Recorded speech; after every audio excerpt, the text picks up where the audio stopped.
सनातन धर्म में कुंभ मेले का विशेष महत्व है। तो ऐसे में हमारे साथ अभी ज्योतिषाचार्य डॉक्टर श्रीधर ओझा जी जुड़ चुके हैं, जिनसे हम बातचीत करेंगे और जानने की कोशिश करेंगे कि महाकुंभ मेले का मतलब आरंभ कैसे हुआ और इस दिन का क्या महत्व है हमारे जीवन में, हमारे सनातन धर्म में। हाँ, देखिए प्रेमदा जी, ये तो बहुत अच्छा प्रश्न है। कुंभ मेला आने वाला है 2025 का, जनवरी मार्च से शुरू हो जाएगा। देखिए, कुंभ मेला जो है, ये कुंभ कहा गया है, घाट को कुंभ कहा गया है, घड़े को। अब प्रश्न ये उठता है कि ये घड़े का क्या अर्थ है। तो एक बार देवताओं और राक्षसों के बीच युद्ध चल रहा था। फिर युद्ध में ही ये हुआ कि समुद्र मंथन किया जाए, उसमें से रत्न निकाला जाए। तो समुद्र मंथन हुआ, उसमें से अमृत कलश मिला। जब अमृत कलश प्राप्त हुआ तो देवताओं और दैत्यों में आपस में संघर्ष होने लगा कि हमको चाहिए, हमको चाहिए। देवता लोग उस अमृत कलश को लेकर के उसको रखे 12 जगह पर, 12 स्थानों पे वो रखा गया। माने यहाँ से सर्वप्रथम लेकर के प्रयागराज पहुंचे, वहाँ रखे। उसके बाद वो हरिद्वार गए, वहाँ रखे। उसके बाद ये चले गए उज्जैन, उसके बाद नासिक। 4 जगह तो मृतलोक में रखा गया वो घड़ा। इसी चारों जगह ही कुंभ स्नान का महत्व है और यही 4 जगह पर कुंभ मेला लगता है। और 8 जगह स्वर्ग में रखा गया। उसके बाद ये अमृत कलश, जो अमृत आया, उसको भगवान विष्णु मोहिनी रूप धारण करके प्रकट हुए। तो उस रूप को देख करके राक्षस लोग मोहित हो गए।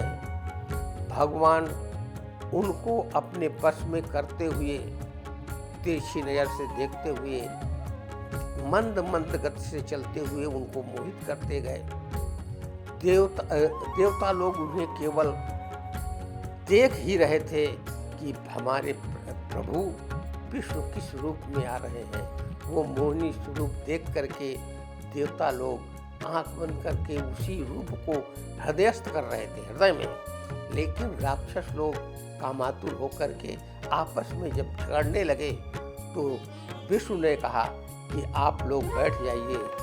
दोनों तरफ राक्षस एक तरफ और देवता लोग एक पंक्ति में।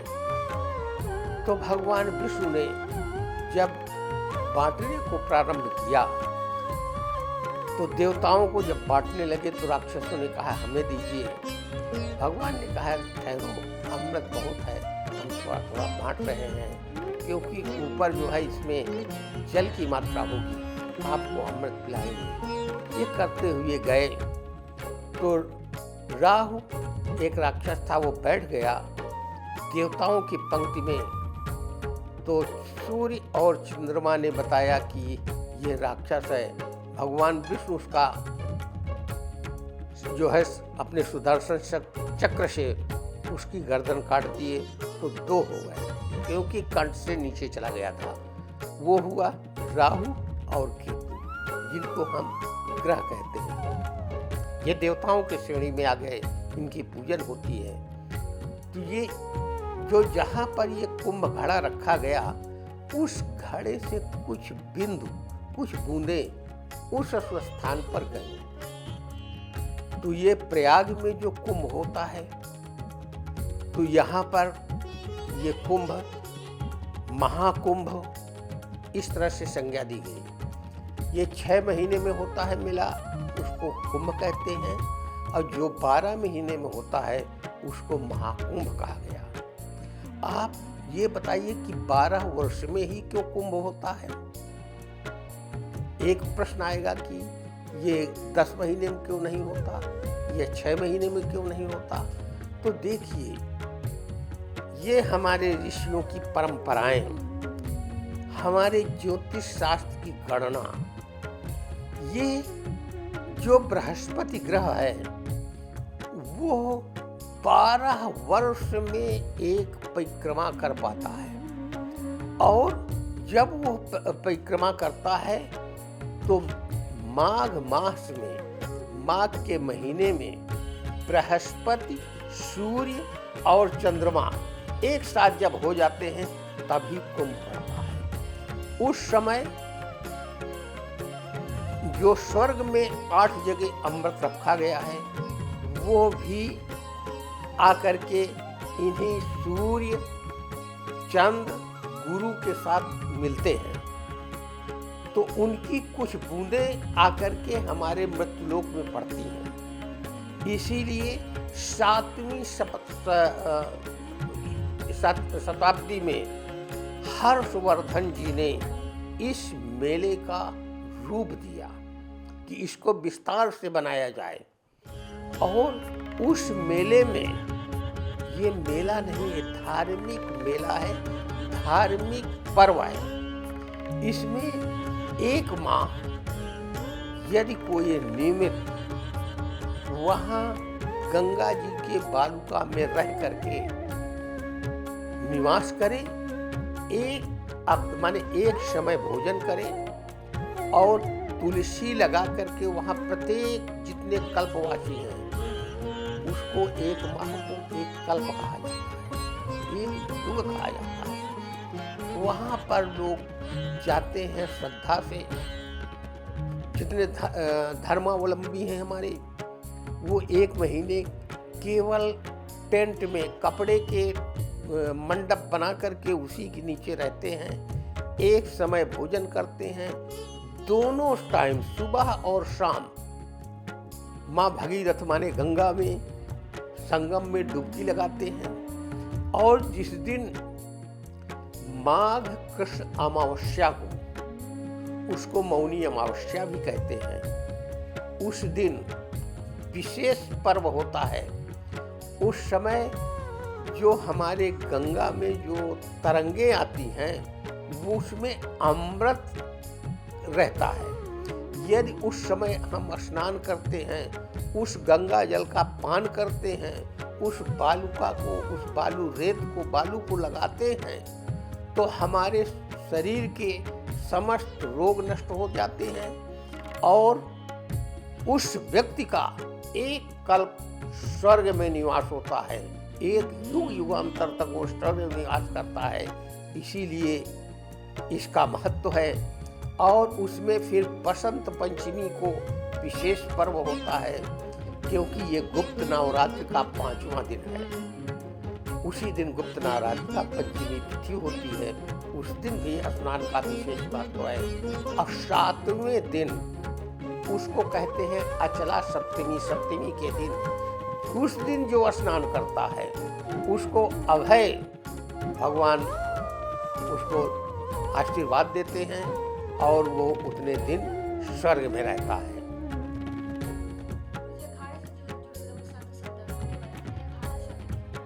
देखिए, अखाड़ा कहा गया है मठों के। हमारे यहाँ सन्यासियों को आदि गुरु शंकराचार्य ने 10 भागों में विभक्त किया। जब जगतगुरु शंकराचार्य आए, सनातन धर्म नष्ट हो रहा था, अन्य धर्म बढ़ रहे थे, उनका एक ही नारा था, अहम ब्रह्मास्मि तत्त्वमसि। ये सभी से शास्त्रार्थ करते हुए पराजित कर रहे थे और उनका ये था कि यदि मैं पराजित हो जाऊंगा तो मैं आपके धर्म में आ जाऊंगा, आप पराजित होंगे तो मेरा धर्म सनातन धर्म स्वीकार करना होगा। ये करते हुए जब दिग्विजय करते हुए दक्षिण में गए तो वहाँ पर बहुत से आतताई थे। उसी समय शंकराचार्य आकर के और 10 सन्यासी को नामकरण किए। उस 10 में है तीर्थासम बरारण्य गिरि पर्वत सागरा सरस्वती भारती च पुरी 10 प्रकृतिता। ये 10 नाम के सन्यासी बनाए शंकराचार्य। और जो हैं एक एक, जैसे किसी के नाम के अंत में तीर्थ लगा है, पुरी लगा है, गिरी लगा है, सरस्वती लगा है, आनंद लगा है, आश्रम लगा है, ये सन्यासियों के एक एक मठ है। उसी मठ को अखाड़ा कहा गया है, क्योंकि वहाँ प्रत्येक घर से, प्रत्येक के घर से एक एक पुत्र शंकराचार्य जी ले गए और उन मठों में सभी को रख दिए। और ये कोई नागा हो गया, कोई नागा दिगंबर, कोई सन्यासी, कोई त्रिदंडी, इस तरह से सब अखाड़ों का अलग अलग एक चिन्ह बनाया गया। और हमारे सनातन धर्मी के वो एक जो अखाड़ा है उनका गुरु स्थान होता है, उनके वो अनुयायी होते हैं, उनके जो वो कहते हैं वही कार्य करते हैं। तो हमारे जितने सनातन धर्मी हैं वो तीर्थों में जाते हैं। जब कुंभ पड़ता है वो तब तक प्रतीक्षा करते हैं कि हमारे ये कुल के जो ये पीठ है, जो अखाड़े हैं, उनके जो इस समय धर्मगुरु है, पहले वो स्नान करें। उसी को पहले शाही स्नान कहा करते थे, अब उसी का नाम राजसी स्नान, आदर्श स्नान है। वो जा कर के अपने पूरे शिष्यों के सहित एक अच्छे विमान पर बैठ करके जो उनके मुख्य गुरु होते हैं वो जनता को दर्शन देते हैं कि आज हम इससे निकल के उस संगम में माँ गंगा के गोद में स्नान करने जा रहे हैं। तो सभी लोग उनका दूर से दर्शन भी कर लेते हैं और वो स्नान करते हैं। इसी तरह से जितने सन्यासी हैं 10 तरह के, उनके सबके कुछ कुछ देर में उनका समय विभाजित करता है प्रशासन, वो जाकर के स्नान करते हैं। जब वो स्नान करने जाते हैं या स्नान करके लौटते हैं तो वहाँ की धूल जो है वो स्वयं पवित्र, एक तो गंगा का भूमि है वो स्वयं पवित्र है, लेकिन उसका चरण रज लेने से भी हमारे पुण्य की वृद्धि होती है। नागा साधु क्या होते हैं? क्योंकि खासकर महाकुंभ जब लगती है तो नागा साधु आते हैं, उनके बारे में बता दीजिए। देखिए, ये नागा सन्यासी जो होते हैं ये विरक्त सन्यासी कहे गए हैं, विरक्त साधु हैं। वो भगवान शिव के अनुयायी होते हैं, उनके आराध्य भगवान शिव हैं। क्योंकि भगवान शिव की पूजन करने वाला कभी किसी चीज की कमी नहीं रहती है। इसको स्वयं शास्त्र कहता है कि जो भगवान कहते हैं मेरे पास आओ तो, अब शंकर कहते हैं मेरे पास आओ, इतना देते हैं, इतना दे देते हैं आपको कि उनके पास कुछ भी नहीं रह जाता है, एक वस्त्र भी नहीं रह जाता है, सब दे देते हैं।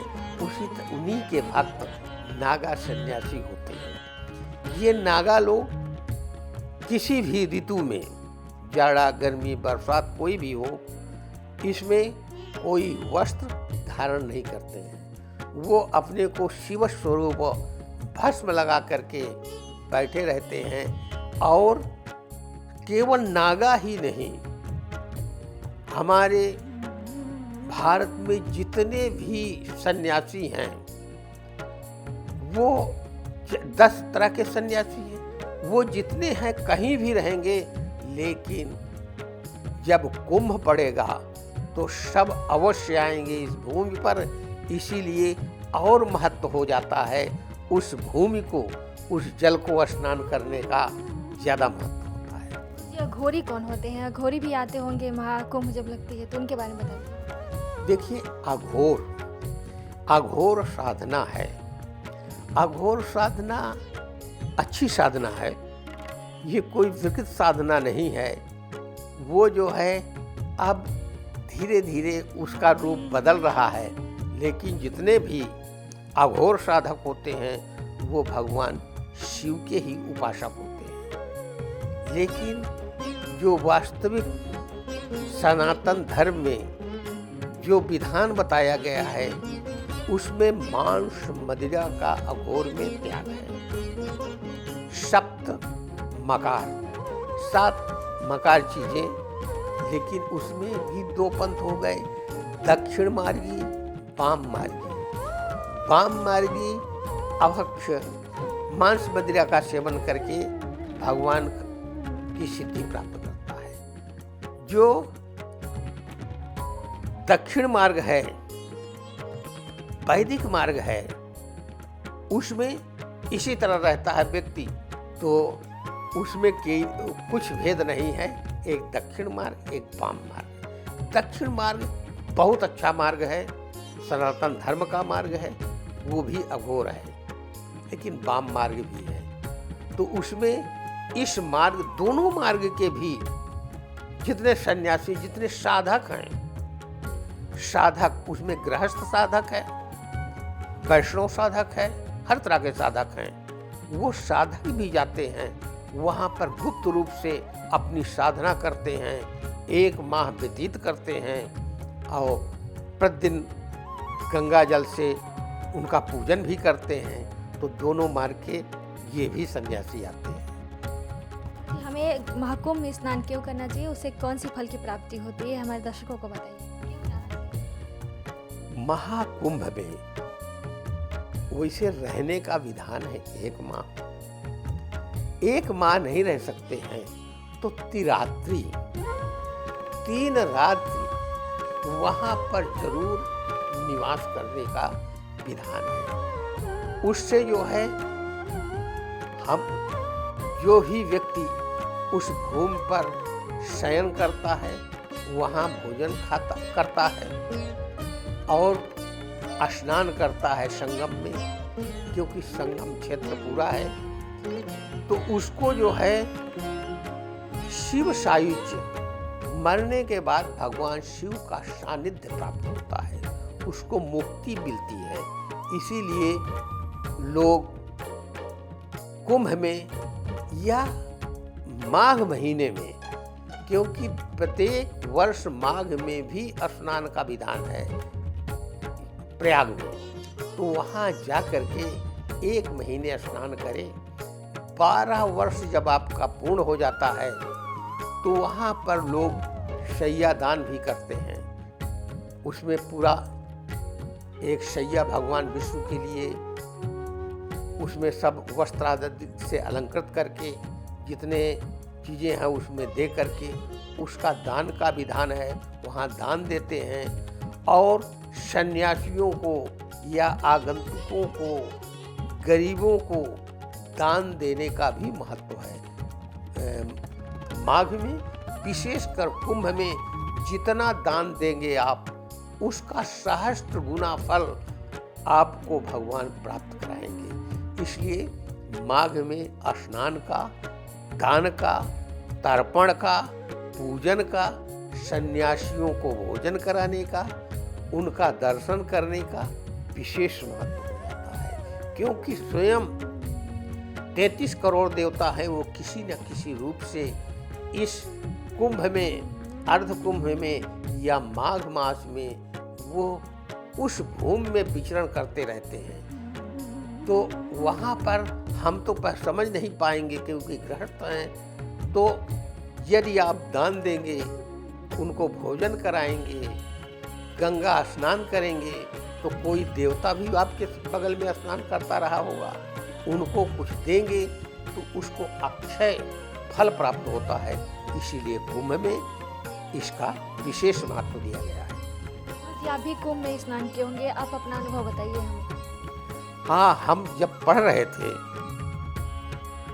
तब से प्रत्येक माघ मास में जाते हैं।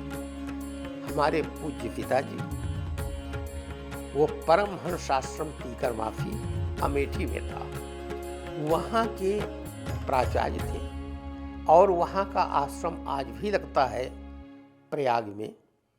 तो वो उन्हीं के साथ हम आते थे, उन्हीं के साथ स्नान भी करते थे और वहाँ निवास भी करते थे। तो वो उन्हीं से वो बताते रहते थे कि देखो बेटा, इसमें जो है माघ, हर माघ में आते थे, स्नान करते थे। और कुंभ में विशेष कराते थे। तो ये स्नान करने से, वहाँ रहने से और वहाँ के जो मंत्र जप का प्रभाव है, वहाँ आपको ऊर्जा बहुत मिलेगी। आप जब ध्यान लगाएंगे, पहले तो जब छात्र जीवन था, हम पिताजी कहते थे कि यहाँ की ऊर्जा बहुत मिल रही है, हमको समझ में नहीं आता था। लेकिन अब हमको उस बात समझ में आने लगा कि वहाँ इतनी ऊर्जा है। आप कहीं भी बैठ कर के माँ क्षेत्र में, गंगा जी के शरण में, उनके गोदी में कोई अनुष्ठान करें या जप करें, तप करें, तो सद्य वो मंत्र सिद्ध हो जाता है। आपको आभास होगा, आपको ऊर्जा मिलेगी वहाँ से। इसे तभी से हम स्वयं जाते हैं, लोगों से भी कहते हैं कि ये बहुत महत्वपूर्ण है, यहाँ जाना चाहिए, स्नान भी करना चाहिए। आपको जो भी हो सके, कुछ भी नहीं हो रहा है तो घर से तंदुल चावल ही ले जाइए, वहाँ दान कर दीजिए। वस्त्र हैं उसी को दान कर दीजिए। जो भी आपकी यथाशक्ति, कोई उसकी सीमा नहीं है कितना करें, लेकिन स्नान भी करें, दान भी दें और वहाँ सन्यासियों, ऋषियों, मुनियों को, उनके मठों में उनका दर्शन करें, उनका वक्तव्य सुने, उनको जहाँ पर हैं वहीं से नमन भी करते रहें। इससे आपको लाभ होगा। गुरुजी, जो व्यक्ति संगम नगरी नहीं जा सकता महाकुंभ में स्नान करने, क्या काशी में भी स्नान कर सकते हैं? उनसे मुक्ति प्राप्ति हो सकती है? हाँ, देखिए, काशी मोक्ष नगरी है। काशी में प्रत्येक देवता, प्रत्येक तीर्थ यहाँ आए हैं और विश्वनाथ जी के पुरी में हर तीर्थ, हर देवता यहाँ पर निवास हैं। प्रत्येक नदियाँ हैं, जितने सागर हैं, समुद्र हैं, सबका काशी में निवेश है, सब स्थापित है। काशी में आपने प्रश्न किया कि जो व्यक्ति प्रयाग नहीं जा सकता है, क्या काशी में उसको प्रयाग का फल मिलेगा? तो देखिए, काशी में भी एक प्रयाग घाट नाम का एक गंगा का घाट है। वहाँ पर त्रिवेणी संगम है। तो यह अनादिकाल से चला आ रहा है कि जो व्यक्ति वहाँ नहीं जा सकता है तो 1 महीने माघ मास प्रयाग घाट में स्नान करे काशी में, और प्रयागेश्वर महादेव जो भगवान शिव हैं, वो उतने दिन वहाँ रहते हैं, निवास करते हैं। उनके पूजन का भी विधान है, क्योंकि लिखा है काश्याम मरणान मुक्ति, काशी में मरने से मुक्ति होती है। मान लीजिए जो नहीं आ रहा है काशी, क्या उसकी मुक्ति नहीं होगी?